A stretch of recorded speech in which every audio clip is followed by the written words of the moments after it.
Hello అండి అందరికీ, నేను మీ శాంతి. ఈరోజైతే మీ ముందుకు ఒక మంచి రెసిపీతో వచ్చేసాను. ఉసిరికాయ జామ్ ఎలా చేయాలో చూసేద్దాం, వచ్చేయండి. ప్రాసెస్లోకి వెళ్ళిపోదాము.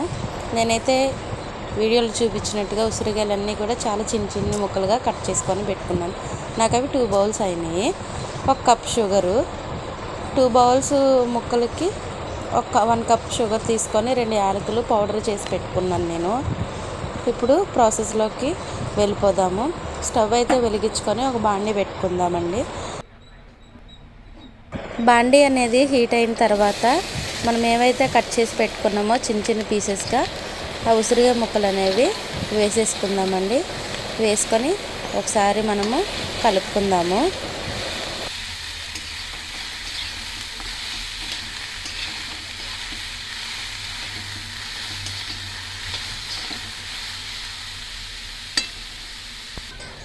కలుపుకున్న ఈ ముక్కల్లో మనమైతే ఏ వాటర్ కూడా వేయాల్సిన అవసరం లేదండి. ఇది ఆల్రెడీ వాటర్ ఉండే కాయే కాబట్టి మనకి ఇందులోనే వాటర్ అనేది వచ్చేస్తుంది. మనము ప్లేట్ అనేది బోర్లిచ్చిన తర్వాత ఒకసారి మగ్గిన తర్వాత చూద్దాము.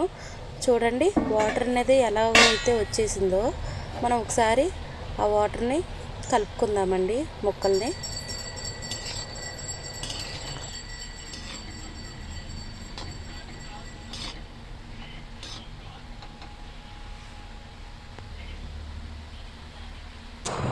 ఇలా మనం ఒకసారి కలుపుకున్న తర్వాత మళ్ళీ ఒకసారి ప్లేట్ అనేది బోర్లిచ్చేద్దామండి. ఈ వాటర్ అనేది ఎవాపరేట్ అయిపోవాలి. చూడండి, వీడియోలో చూపించిన విధంగా నాకైతే చక్కగా వాటర్ అంతా కూడా ఇంకిపోయాయి. ఇప్పుడైతే నేను 2 కప్స్కి ఉసిరికాయలకి నేను 1 కప్పు షుగర్ అయితే తీసుకున్నాను కదండి, అది ఇప్పుడు ఇందులో యాడ్ చేసేసాను.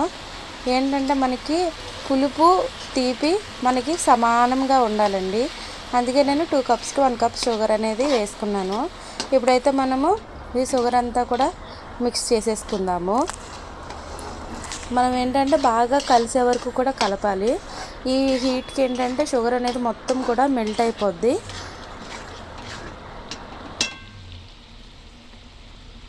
ఈ షుగర్ అనేది మెల్ట్ అవుతూ ఉన్నప్పుడు మనం ఇందులో ఏ వాటర్ కూడా వేయాల్సిన అవసరం లేదండి. మనకి షుగరే బాగా మరిగి ఒక బ్రౌన్ కలర్లో వచ్చేస్తుంది. మనం ఏ ఫుడ్ కలర్ కూడా ఇందులో యాడ్ చేయాల్సిన అవసరం లేదు. నేనైతే ఏ ఫుడ్ కలర్ కూడా నేను వేయట్లేదు. అది మరిగి మనకి ఏంటంటే షుగర్ సిరప్ అంతా కూడా బ్రౌనిష్గా వచ్చేస్తుంది. కాబట్టి నేను వీడియోలో చూపిస్తున్న విధంగా దగ్గరికి వచ్చే వరకు అలా నురుగు కింద వచ్చేటప్పుడు ఏంటంటే మనకి కలర్ అనేది చేంజ్ అయిపోతుంది. చేంజ్ అయ్యే వరకు కూడా మనము కలుపుతూనే ఉండాలి.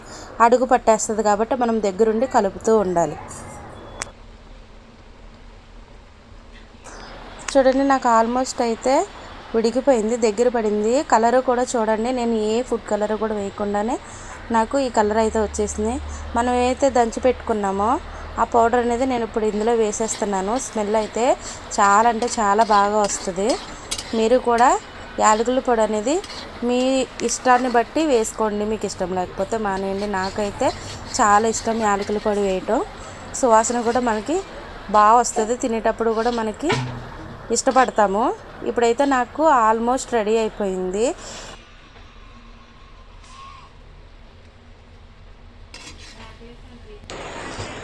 మీ ఇంట్లో మీరు పులుపు తినేలా ఉంటే మీ పిల్లలు కూడా చక్కగా పులుపు తినే వాళ్ళైతే ఇలాగ ఉసిరికాయ జామ్ అనేది తప్పకుండా ట్రై చేయండి.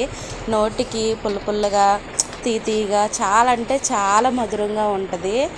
ఏంటంటే మనం బయట కొనే లాలీపాప్స్ క్యాండీస్ కన్నా ఇంట్లో మనం ఇట్లా చేసుకొని పిల్లలకి పెట్టుకుంటే ఎంతో ఆరోగ్యము. తర్వాత పిల్లలు కూడా చాలా ఇష్టంగా తింటారు. ఇట్లా వీడియోలో చూపించినట్టుగా సింపుల్గా మనకి 5 నిమిషాల్లో చకచకా రెడీ అయిపోతుంది. చాలా అంటే చాలా టేస్ట్గా ఉంటుంది. చూడండి, నాకైతే ఆల్మోస్ట్ ఈ జామ్ అనేది నాకు రెడీ అయిపోయింది.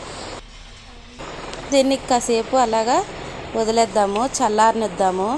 చల్లారిన తర్వాత ఎంత టేస్ట్గా ఉంటుందంటే మనము ఉత్తి నోటిన కూడా తినేయచ్చు. ఇప్పుడు నాకు జామ్ అయితే ఇలా ఉందండి. చూడటానికి ఎంత కలర్ఫుల్గా, నేనైతే ఏ ఫుడ్ కలర్ కూడా యూస్ చేయకుండానే నాకు ఈ కలర్ వచ్చింది చల్లారిన తర్వాత. వీడియో కనుక మీకు నచ్చినట్లయితే మా ఛానల్ సబ్స్క్రైబ్ చేసుకుందరు.